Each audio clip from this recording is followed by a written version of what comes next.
anualmente 2.000 pacientes. El doctor Rodrigo Ramos Zúñiga ha estudiado con especial interés esta enfermedad y a través de su libro, Por los surcos del olvido, nos motiva al conocimiento de ella mediante las vivencias del señor Lombardi, de Cristóbal y de Laura. 3 historias de vida que tuvieron en común el haber sufrido la enfermedad de Alzheimer. En este libro, el autor además nos invita a la reflexión, la compasión y la atención humanitaria hacia estos pacientes.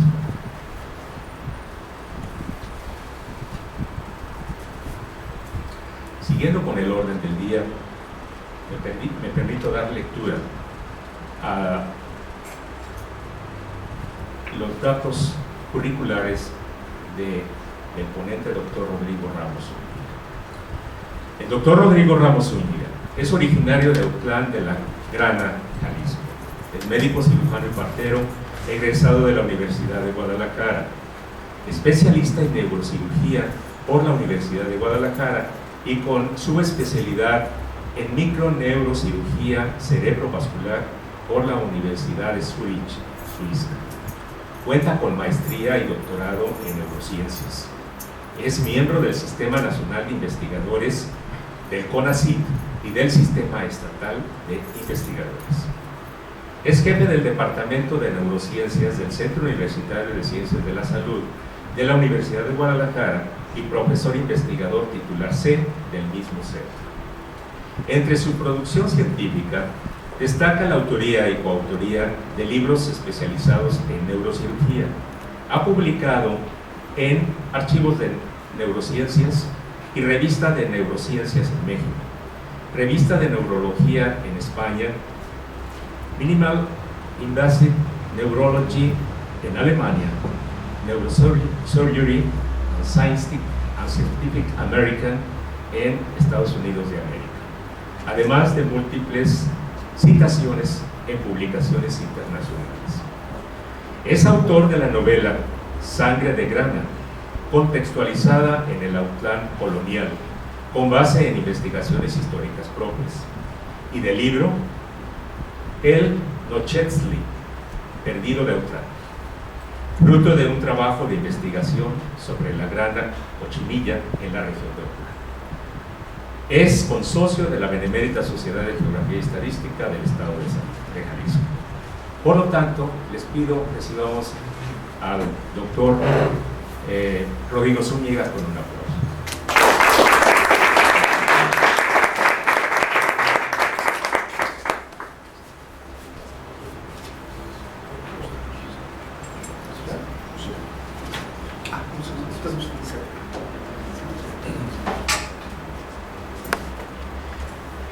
Muy buenas tardes tengan todos ustedes, agradeciendo la referencia de la presentación y la gentileza que ha mostrado el maestro Eduardo Velasco Viceno, así como el doctor Celso Cerda González, para incluir esta obra en la temática de este mes correspondiente al mes de la salud. Les doy a ustedes la más cordial bienvenida. Los invitaría a que pudieran tomar asiento, espacio correspondiente para poder iniciar. Uno de los aspectos más relevantes que tienen un sentido histórico y evolutivo en lo que se refiere a la función y la estructura del cerebro humano, no solamente para las funciones básicas que nosotros conocemos, sino particularmente para uno de los elementos que nos distinguen en todas las especies, que es la función cognitiva. Esta consideración de las funciones cognitivas distinguen a Homo sapiens, en donde el cálculo, el juicio, la atención, la memoria, el lenguaje son elementos, por señalar algunos, que comparten características comunes y que coinciden con el desarrollo de las funciones propias de la estructura del cerebro y de lo que son las funciones de la corteza cerebral en particular. En los próximos minutos me referiré a algunos aspectos de la evolución y la filogenia, entendida como el aspecto evolutivo en relación con las especies, el desarrollo del cerebro y la evolución que tiene en el curso temporal, hablando desde el inicio hasta la senectud. Esta presentación no representa conflictos de interés de ninguna índole. Uno de los ejemplos más centrales en donde el arte ha tratado de expresar la correlación que tiene el encéfalo con la vida y la función cognitiva es esta imagen de la parte central de la Capilla Sixtina. Para muchos críticos de arte, el trasfondo del autor representa entonces una imagen de un encéfalo con su lóbulo frontal, las diferentes circunvoluciones hasta el cerebelo, en donde existen componentes que se correlacionan con que la creación del hombre está muy ligada a la creación del intelecto y las funciones cognitivas. Este ejemplo, en donde los artistas tuvieron un contacto muy estrecho con los estudios anatómicos y las disecciones en cadáver, es lo que permitió adentrarse de manera muy profunda en lo que es esta relación de la correlación entre el arte y la ciencia. De tal forma que cuando hablamos de los aspectos de la filogenia, la relación que existe con los primates en este proceso del devenir descrito por Darwin y que nos lleva a elementos que no siempre representan una evolución, sino eventualmente una involución, si hablamos de las implicaciones que tiene en nuestra capacidad para solventar problemas en una sociedad. De acuerdo con este precepto, uno de los elementos más importantes que distinguen al Homo sapiens en la evolución histórica es justamente la relación que existe con algunos elementos claves. La capacidad de la función de pinza de la mano a partir de la oponencia del pulgar, que es una función particular del nervio mediano y que representa la primera estrategia de herramienta que aplica el ser humano y que además se correlaciona con otros elementos, dejar la vida arbórea, la posición gutural que empieza a expresarse verbalmente y el volumen del cráneo. Hay una relación muy estratégica de cómo en la medida en que aumentaban los centímetros cúbicos del volumen craneal, había una correlación con un aumento en las habilidades de socialización y nuestras habilidades cognitivas. Sin embargo, ojo, no siempre fue así. El neandertal tenía un volumen mucho mayor que el mismo Homo sapiens y no necesariamente representaba una mayor habilidad cognitiva. Esta es una condición en donde el tamaño no lo es todo.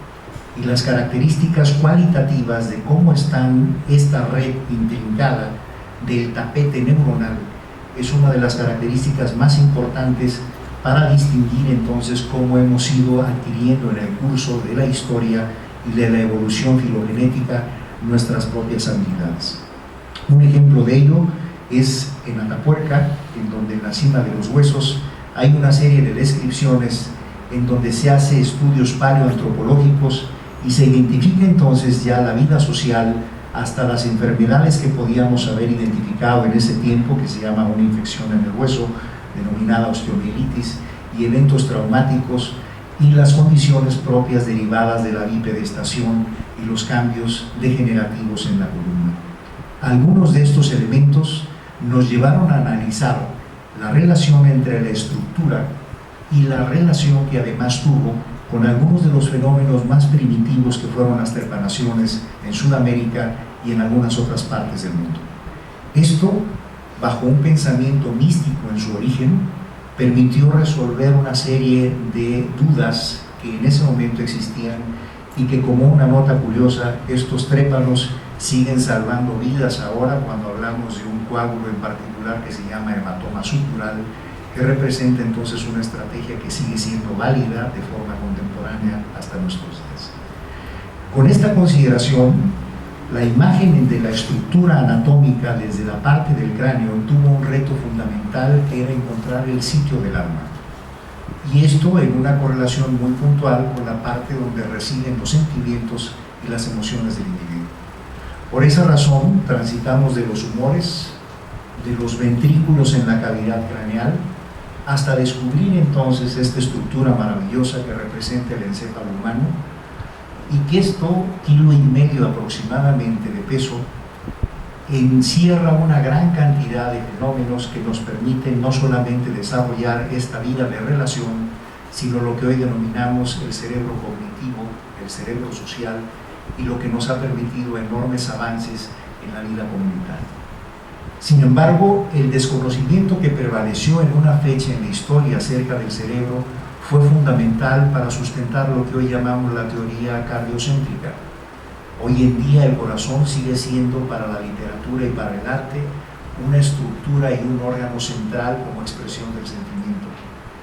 Y la teoría neurocéntrica apenas empieza a recuperar este nivel, puesto que simplemente este es un ejemplo en donde en el tiempo de las momias en Egipto se hacía un procedimiento en la base del frontal, en la parte cribosa, se extraía el cerebro que no era importante para pasar con el dios Anubis, en cambio el corazón sí era muy importante preservarlo.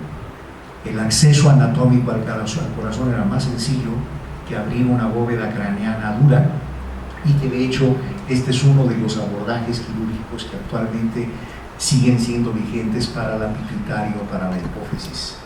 Bajo esta condición, hablamos entonces de la relevancia que cobró el corazón en esta teoría cardiocéntrica y que fue posteriormente identificado el valor que tenía el cerebro como tal. Hoy en día les comento a los alumnos que va a seguir siendo más romántico ver un corazón con una flecha que ver un cerebro con una flecha. No le entenderíamos al asunto. No existiría el 14 de febrero ni la comercialización al respecto si identificáramos entonces cuál es el rol que en particular guarda el cerebro en la percepción, la emoción y las funciones cognitivas superiores. Esto requirió de una serie de hallazgos que fueron fundamentales también en el conocimiento científico. Por un tiempo se consideró que el cerebro era como un ganglio enorme, una célula gigante. Y no es sino hasta los estudios de Golgi en Italia y con Santiago Ramón y Cajal en España, que a partir de distintas tinciones y con el advenimiento del sistema de lentes de Leeuwenhoek en Holanda, se permite entonces ya la intromisión a un campo microscópico que era un mundo no observable de forma convencional a la vista. Y estos hallazgos permitieron entonces identificar por primera vez la estructura de la neurona, con todos los componentes en esta microscopía de barrido, en donde se identifican todas las ramificaciones con las cuales se dan los enlaces de una neurona con la otra, o en esta imagen en donde identificamos lo que posteriormente Sherrington en Oxford describió en un trabajo conjunto con don Santiago Ramón y Cajal como la sinapsis, la forma en que se comunican las neuronas, lo que cambia el concepto de forma rotunda. De ser un ganglio gigante aparece la teoría neuronal. No es una sola célula, somos millones de células en el cerebro. Y esto es lo que nos orienta a una configuración muy particular en la conformación de la estructura del cerebro como tal. Un ejemplo muy puntual: este es un encéfalo fetal. La superficie no es rugosa, es lisa, pero en la medida en que va evolucionando en semanas nuestro desarrollo hasta el momento del nacimiento, empiezan a concurrir una serie de eventos migratorios en donde las neuronas que están en la parte central, en el cerebro liso, van migrando hacia la parte periférica y mediante mecanismos propios de la teoría del caos se van acomodando de forma gradual en la corteza cerebral y van dando lugar a que por eso la corteza tenga una conformación rugosa. La capacidad de la corteza cerebral para mantener neuronas aumenta al doble o al triple en esta conformación, a diferencia de si tuviésemos el cerebro liso. Nuestros milímetros cúbicos y cuadrados, hablando también de la profundidad, serían muy reducidos si este fuera el único espacio disponible para contener neuronas. Estos 5 milímetros de la superficie de la corteza cerebral, que es la más superficial, valga la repetición, es la que conserva la mayor cantidad de los cuerpos neuronales del cerebro humano. Y pongo un anexo aquí, y en un ejemplo muy práctico que es lo que es útil para enseñanza. Imaginemos que el cerebro en la etapa fetal es como una uva. Conforme avanza el tiempo y avanza la edad, se convierte en una pasa. Y este es un ejemplo muy sencillo que nos permite identificar cómo se va dando este proceso también de lo que denominamos atrofia. Don Santiago decía que así como se arruga la piel, también se arruga el cerebro. Lo que ocurre es que las arrugas del cerebro no las vemos en el espejo. Las otras personas empiezan a dar cuenta, cuando se nos olvidan algunas cosas, cuando perdemos algunas cosas o cuando empieza a aparecer en escena lo que denominamos deterioro cognitivo. Esta gran cantidad de células que se encuentran distribuidas en el cerebro tienen diferentes apellidos y diferentes funciones, no solamente son las neuronas.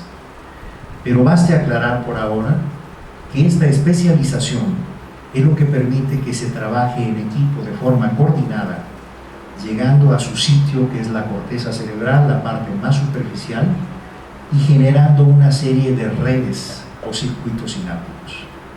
Esto es, de hecho, el ejemplo más importante de lo que hoy en día se denomina plasticidad cerebral, y que lo aplico frecuentemente a un término que es la plasticidad mexicana, nuestra capacidad para resolver problemas aunque no tengamos un diseño preestablecido. Gracias a esta red de circuitos que son moldeables, son aprendibles, responden a estímulos, es como el cerebro humano puede aprender y puede generar nuevas conductas. No es el número de neuronas, sino las conexiones de estas neuronas lo que establecen la capacidad intelectual de un sujeto. El cerebro de Einstein, en el corte anatómico que se hizo, no tenía más neuronas que el resto de los mortales, pero sí la densidad de estas conexiones dendríticas era muy superior al promedio. Esto significa, insisto, que en la medida en que hay una estimulación ordenada en el ambiente desde etapas muy tempranas, esto genera procesos de aprendizaje que darán lugar a una consolidación de estas redes, y que en la medida en que estas redes están aisladas, cada vez la red social se va haciendo más amplia, es mucho más potente que Facebook y que todas las otras alternativas que hoy en día manejan los jóvenes en las redes de carácter social. Vino la especialización, en donde ya no solo identificamos la función básica del cerebro, sino ciertas correlaciones. El profesor Penfield, en el Instituto Neurológico de Montreal, operaba pacientes despiertos y eso permitió identificar qué parte del cerebro tenía determinada función. En la medida en que estos mecanismos van avanzando y van madurando, es en la medida en que mejoran nuestra función. Obsérvese cómo aquí está pixeleado, y en la medida en que los receptores a nivel occipital, que es donde se integra la visión, mejora también notablemente la percepción de la imagen. Puede ocurrir al revés en el envejecimiento, y la prueba de ello son algunas de las pinturas de Monet, del puente, en donde en la última etapa de su vida los últimos puentes empezaron a perder nitidez, empezaron a perder color y empezaron a perder su configuración, lo que nos habla también de los periodos de deterioro bajo estas condiciones. Estos son imágenes muy recientes de cómo hay cada vez la identificación de nuevas fibras, nuevos tractos, y cómo los surcos del cerebro tienen una relación muy específica con la función cognitiva. De ahí deriva el término de los surcos del olvido, porque en la medida en que estos surcos se van haciendo más pronunciados, es en la medida en que puede empezar a aparecer el deterioro cognitivo. Y estos cruces de lo que son las conexiones de las neuronas han sido analizadas en primates con cruces muy rudimentarios, como si fuesen tapetes, pero en el caso del Homo sapiens se dan redes y circuitos mucho más complejas, lo que se relaciona también con funciones a su vez más complejas. Esto es lo que nos lleva a establecer ya las correlaciones entre la ciencia y el arte, y la función cerebral y las funciones cognitivas pueden ser moldeables en la medida en que la estimulación temprana, ordenada, tenga un impacto favorable en el desarrollo de estas actividades. Les muestro un ejemplo. Esta es la zona de la corteza auditiva, donde escucha el cerebro. Y si este es el caso de un niño músico, que desde la semana 28 de la gestación puede percibir sonidos y música a través del vientre materno. Si sus padres eran músicos, ya trae el apellido, pero si el ambiente es propio para el desarrollo de la habilidad musical, los centímetros cuadrados de extensión del cerebro relacionado con la música van a ser más amplios y más grandes que uno no músico. Y este es un ejemplo de cómo podemos moldear a partir de esta plasticidad las habilidades y cómo la educación tiene un impacto tan importante en moldear cerebros y en reestructurar cerebros para lo que son los objetivos más importantes de la convivencia social, del arte, de la historia, de la creatividad. De ahí deriva la importancia de estos temas. Uno de los ejemplos más relevantes para identificar la relación entre la lesión o la enfermedad y la función cognitiva es el caso del señor Phineas Gage, expuesto en Boston, en el museo, un caso de una lesión que atraviesa todo el lóbulo frontal y la persona tiene un cambio en la personalidad. Sigue funcionando, pierde el ojo, puede hablar, no tiene parálisis, pero cambia totalmente su personalidad.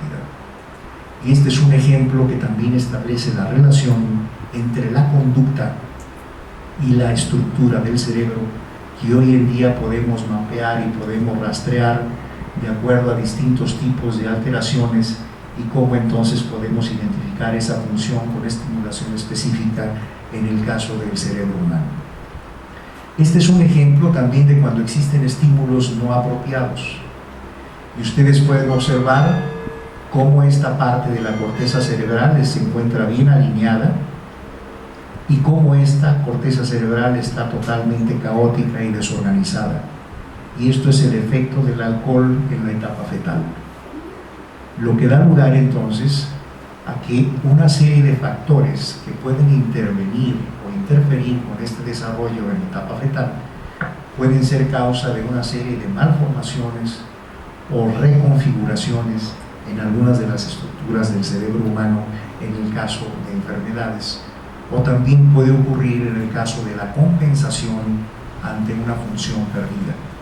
En el caso de una amputación puede existir la percepción del miembro fantasma, en donde la persona sigue sintiendo su extremidad aunque ésta ya no existe, y esto obedece a la activación y la memoria que el mismo cerebro conserva sobre lo que es esta extremidad como tal. Estos son ejemplos muy puntuales para entrar en esta última etapa de cómo los ciclos de la vida también tienen una repercusión muy importante en la evolución del cerebro y que en la medida en que los estilos de vida saludables tengan un impacto en esta preservación funcional, la calidad funcional y la calidad de vida se pretende que sea cada vez lo más óptima. ¿Cuáles son los cambios que han generado en parte este proceso? Vivimos más años. La Organización Mundial de la Salud, a pesar de que hay limitaciones muy importantes en algunos países, esto entonces nos confronta con un escenario de personas de la tercera edad. Y otra condición es que ya no tenemos una pirámide poblacional, ha cambiado, ya no es pirámide. La población de adultos jóvenes y de personas de la tercera edad es un escenario muy próximo en nuestro país. Esto significa que los sistemas de salud y la infraestructura de la sociedad debe de atender muy puntualmente estas consideraciones, justamente para identificar qué es lo que nos espera, en lo que se refiere a la transición demográfica, que también tiene un impacto en lo que denominamos la transición epidemiológica.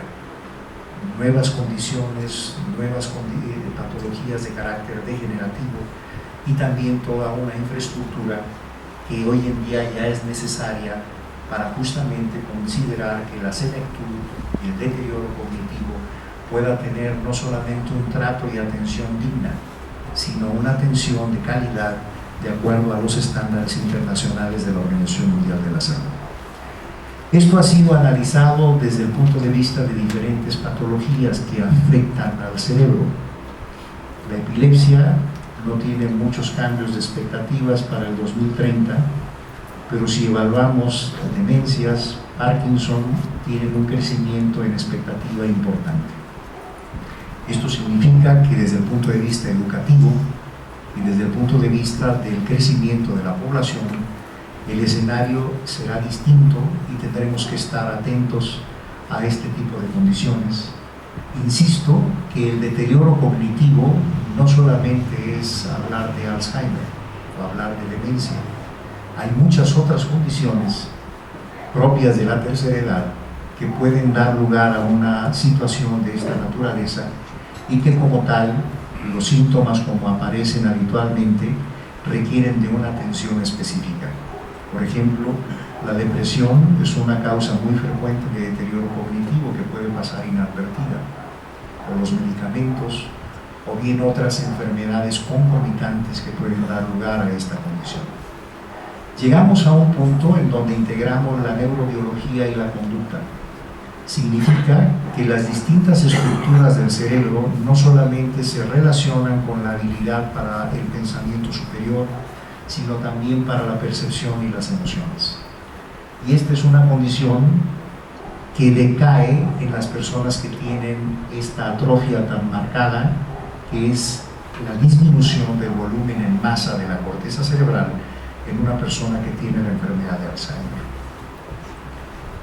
Algunos de los síntomas que más comúnmente se presentan en la etapa inicial es justamente la dificultad para comunicarse y la dificultad para recordar eventos recientes. La persona puede recordar eventos de hace 30, 40 años, pero tiene dificultad para recordar lo que le dijeron hace 5 minutos. Y esa es una condición que desde luego no es única o estricta de esta situación, pero que al menos es una de las más frecuentes.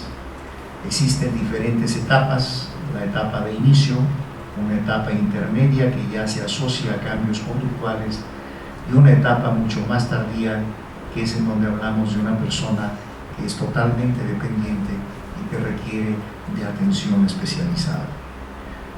Hoy en día existen, en efecto, como señaló el doctor Celso, algunas de las propuestas para identificar factores de riesgo en esta condición.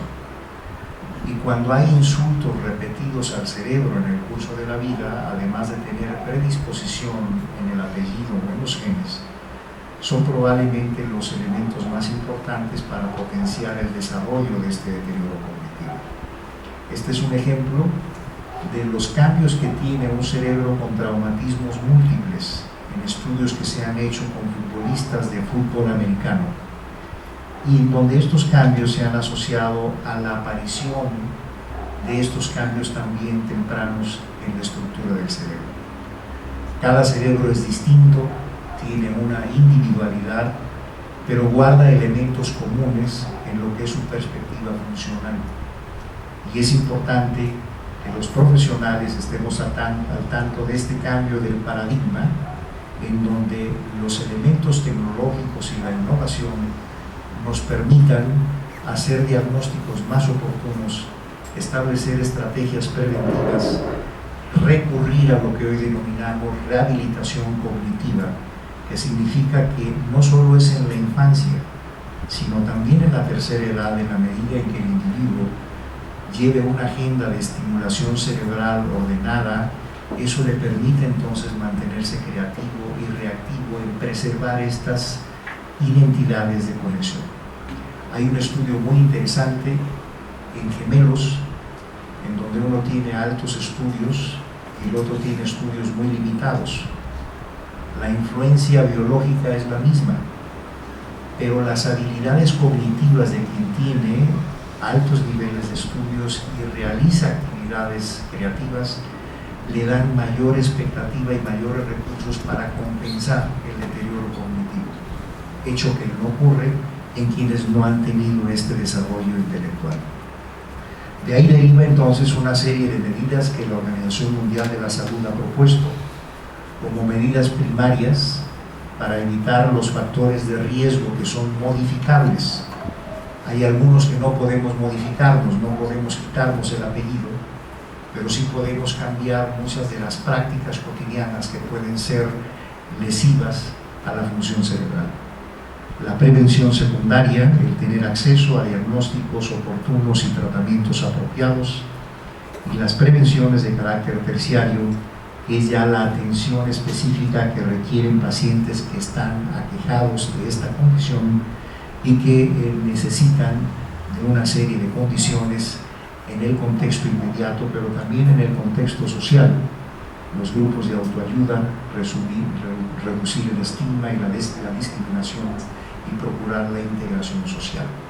Esto es un tema prioritario entonces para nuestra transición demográfica y por ello ha sido de interés de esta comunidad académica el que pueda ser considerado también como parte de estas estrategias.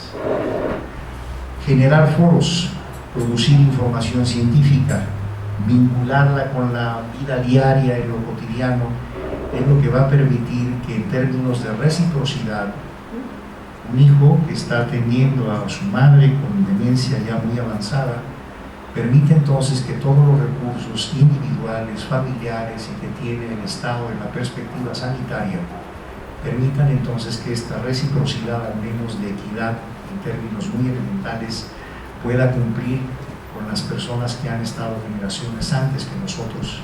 Y es por ello fundamental que las nuevas generaciones estén preparadas y sensibilizadas al respecto de la atención de los pacientes con deterioro cognitivo en la tercera edad, y de forma muy puntual este texto, a través de historias de vida con puntos de asociación con elementos de carácter científico, pretende poner en escena de la sociedad esta condición del deterioro cognitivo, con la finalidad de crear conciencia, de crear atención, de mejorar las condiciones, privilegiando la calidad de vida y la calidad funcional de las personas que están en esta condición y las generaciones próximas.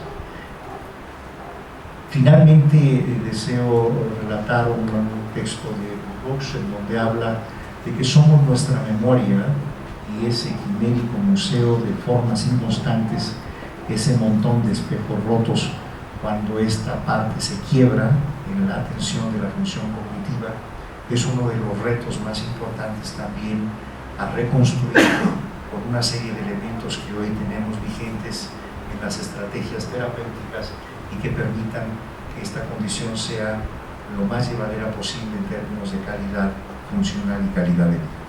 Yo les agradezco el favor de su atención y muchísimas gracias por estar aquí esta noche.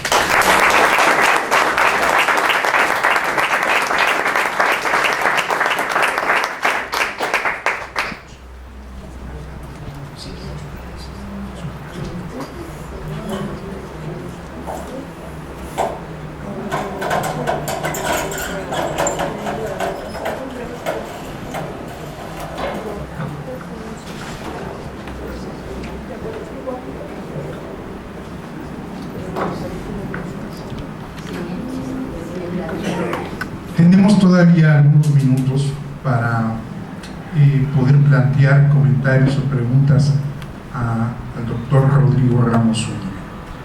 Ahí atrás el señor Javier Medina Loera. Doctor, felicidades por su exposición. Muchas gracias. Yo quiero preguntarle, ¿qué opina usted acerca de recientes recomendaciones que hacen los nutriólogos de los Estados Unidos para mantener en óptimas condiciones del cerebro, bajando el consumo de carbohidratos y subiendo un poco los de grasas? ¿Qué tan cierto es eso? Hay una serie de estrategias derivadas de la alimentación que tienen un impacto muy directo en el sistema nervioso. El uso de antioxidantes, el disminuir los carbohidratos en exceso, que de hecho se ha identificado que tiene una correlación adictiva.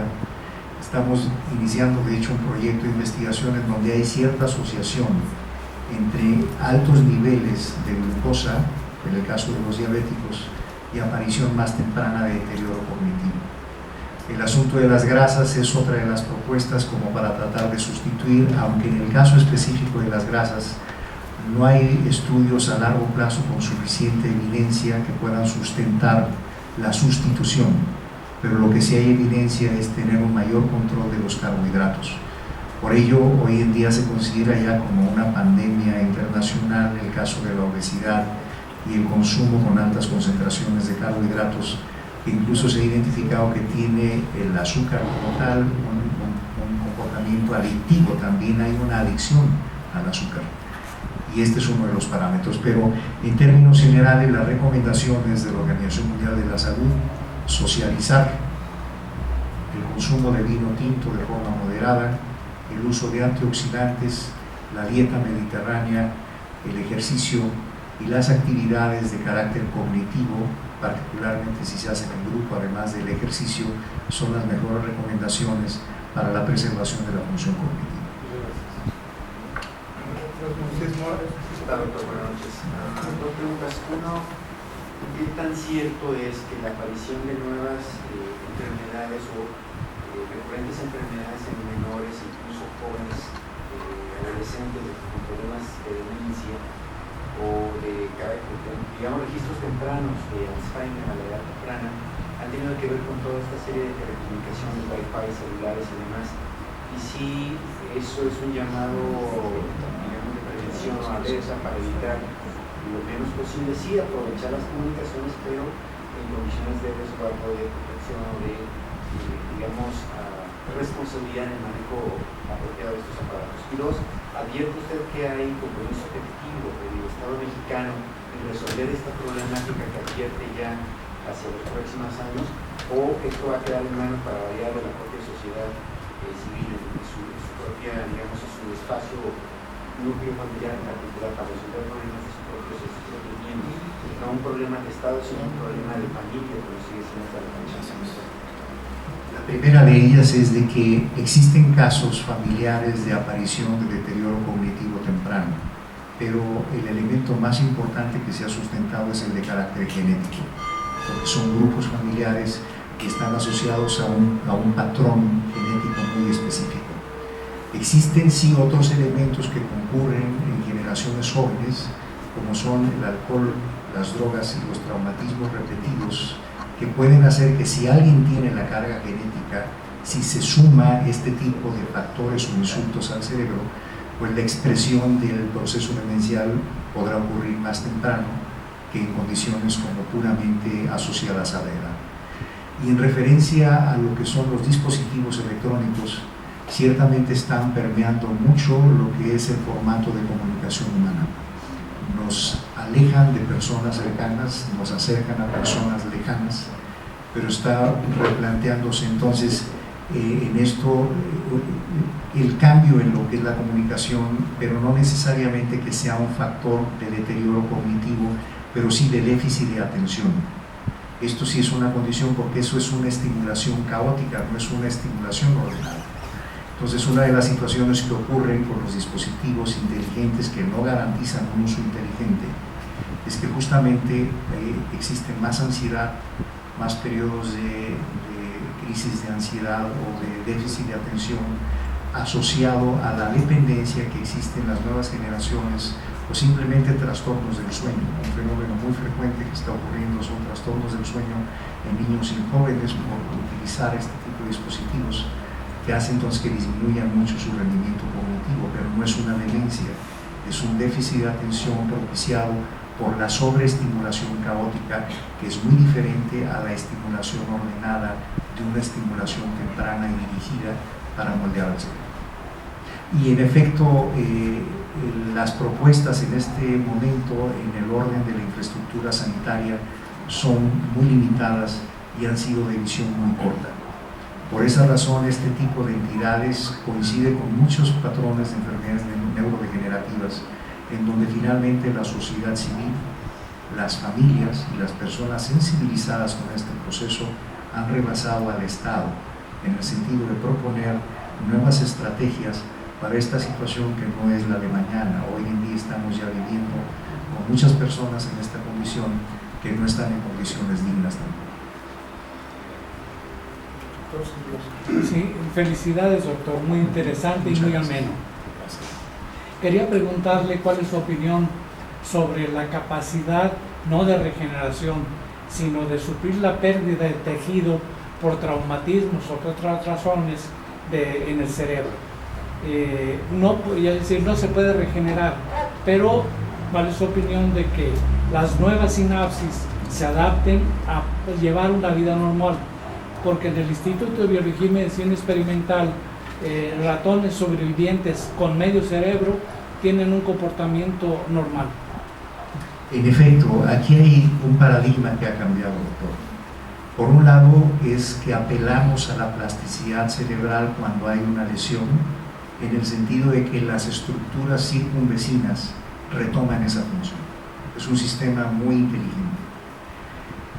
Y otro de los paradigmas que ha cambiado es de que lo que por mucho tiempo, 100 años funcionó eso de que no se regeneran ya las neuronas en el cerebro adulto, ahora sabemos que sí. En una estructura que se llama hipocampo y en otras estructuras muy particulares, se ha identificado que el cerebro adulto sí tiene capacidad de regenerar neuronas nuevas. El reto es que estas neuronas recuperen tal cual de forma íntegra la función que tenían. Eso todavía está como en entredicho. Pero esta condición es lo que permite, en efecto, que gracias a la plasticidad, que es esa función compensatoria, que una persona puede recuperar ciertas habilidades de carácter funcional a partir de una estimulación después de un evento vascular, después de un traumatismo, después de una lesión estructural, apelando, insisto, a que la estructura vecina pueda reaprender esa función. Sí, más como un complemento a lo que preguntó el compañero, ¿qué tanto afecta? Porque ahora se ha estado insistiendo mucho en el sedentarismo ya de los niños.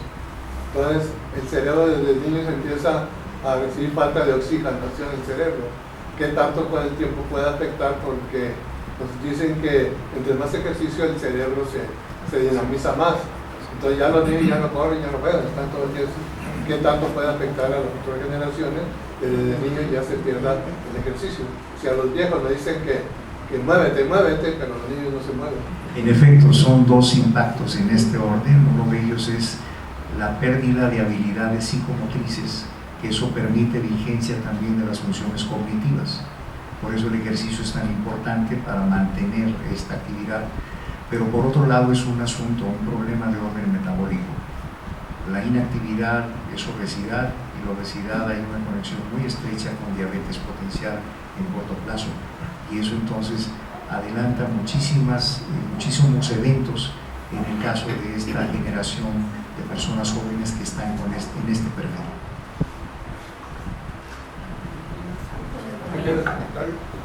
En esta dinámica, los jóvenes que están metidos en las computadoras y en los juegos tienen habilidades mentales superiores a lo que tenemos nosotros.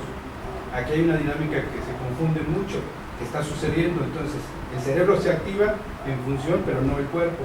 Pero el cerebro está pensando, haciendo y bueno, así es. En efecto, aquí el punto crítico es cómo las nuevas generaciones o la generación de la informática tiene habilidades que las generaciones anteriores no tenían. Y hoy en día un niño desde etapas muy pequeñas puede entender muy bien los mecanismos informáticos. El asunto entonces aquí es el uso responsable, ordenado de este tipo de tecnologías, que es el punto crítico en todo caso. La señora aquí adelante, Sí. finalmente, no, permítame primero. Felicitaciones por esta magnífica exposición de mucho interés para todos nosotros. Y tengo una pregunta porque estoy en la edad en que todo se me olvida, que se olvida esto, se olvida aquello, y tiene uno que regresar al punto en donde iba uno a hacer algo para recordar. ¿Qué tan importante para pensar que eso es una simple cuestión de edad o que puede ser ya un proceso ya para más gravedad como llegar al Alzheimer? Existen dos elementos muy básicos. Es uno, qué tanto eso está afectando las actividades cotidianas o de la vida diaria. Y lo segundo, que es fundamental, es cuál es la percepción de las personas que conviven con nosotros. Estos dos elementos son razonables como para al menos tenerlos en cuenta y saber si esto solamente es un problema de atención o es un problema ya de un deterioro de memoria que requeriría ya de una orientación profesional muy específica. Gracias. Doctor, buenas noches. Yo quisiera saber qué nos dice sobre alimentos que mejorarían o mejoran el sistema nervioso. Porque un doctor me dijo ácido glutámico, ácido fólico y las vitaminas del complejo B. A mí sí me gustaría pues que me confirmara o me dijera que Sí, esta es una condición de que las terapias suplementarias o alternativas alternativas, es importante que sean bajo supervisión médica, porque no todas las personas tienen la misma indicación ni la misma sensibilidad al respecto. De tal forma entonces que siempre es conveniente que sea bajo, es como hacer un traje a la medida de cada persona es diferente y tiene que orientarse de acuerdo a las necesidades particulares desde el punto de vista nutricional y desde lo que una persona puede tolerar. Les pongo un ejemplo, hoy en algunos sitios en el mundo, en Estados Unidos, está lo que se llama Smart Drugs, que son algunos medicamentos que se han utilizado para el déficit de atención, como tipo metilfenidato, que piensan que si lo toman se van a ser más inteligentes. Y esa es una situación como algunas bebidas energetizantes que se consumen mucho por los jóvenes, pero los efectos colaterales o los efectos tardíos tienen una mayor consecuencia que un beneficio. Entonces, lo que son vitaminas, entre comillas, a veces traen otras cosas en letras pequeñas que no se identifican muy bien. Y creo que ahí la mejor estrategia sigue siendo la dieta natural, la normal, y bajo una prescripción específica de un médico que la conozca a usted en su historial para que pueda emitir las recomendaciones pertinentes. La mía está también relacionada con la anterior pregunta y sería respecto, por ejemplo, el omega 3 que mencionan mucho, la coenzima Q10 o hasta el ginseng y el ginkgo biloba, todos esos no sé qué tanta veracidad tengan y si sea lo mismo que la anterior pregunta de que también sería individualizar. Sí, sin embargo aquí sí hay un poco más de evidencias científicas en lo que son los antioxidantes y algunas sustancias específicamente que sí hay documentado de que pueden preservar, no tanto que mejoren, sino preservar la función cognitiva, en particular de esas que usted ha señalado que tienen un rol como antioxidantes. Pero de igual forma se tiene que recurrir a una prescripción por su médico tratante de forma muy específica. Estamos viendo una etapa en la que estamos gozando del mundo virtual, concentrado en una pantallita así, un campo visual reducido. La realidad no existe, pasa inadvertido. Entonces está volviendo un problema adictivo. Es cierto, tienen habilidades para manejar esto, pero hay que utilizar lo que tenemos al alcance. Hay que fomentar la lectura, la escritura, la música académica, es decir, meterlos en actividades complejas. Sencillamente las reuniones, esto está transformándose de aislados sociales. No hay socialización y vivimos también de los demás en sociedad. Entonces tenemos que fortalecer estas actividades con lo que tenemos a la mano sin invertir ya más. Ahorita las familias están renegando de que el niño pasa horas y horas